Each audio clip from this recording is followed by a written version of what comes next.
Anane aku pinggit atiku, lara atiku. Sing duweni rasa tresna ora mung Anuraka. Aku uga seneng karo kowe.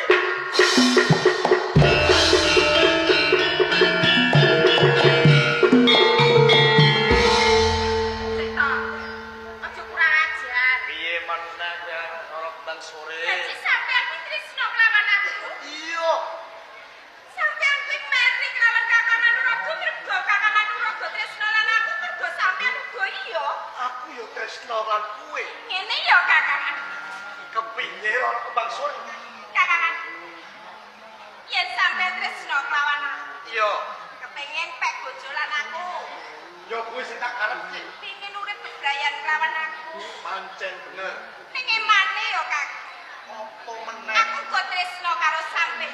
Tenan. Ning tresna kula sampean kuwi ibarate tresna antarane sedulur lan sedulur Kak.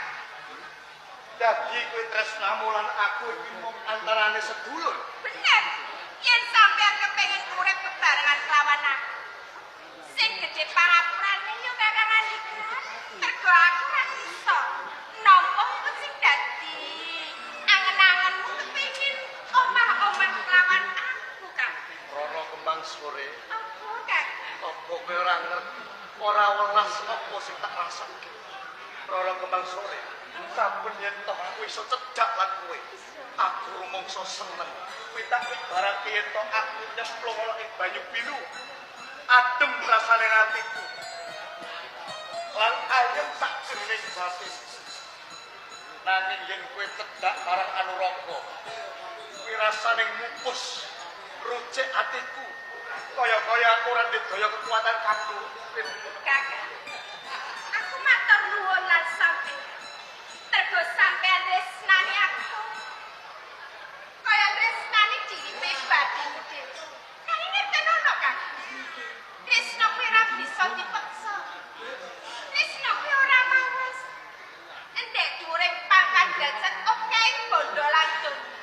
Nanging ati loro manunggal dadi sawiji, Kak.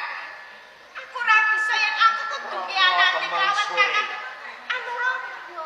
Tak jaluk kanthi banget. Tinggal ki Anuraga. Urippo bebrayan karo aku. Aku bakal mulyake kowe. Aku bakal ngayengi lan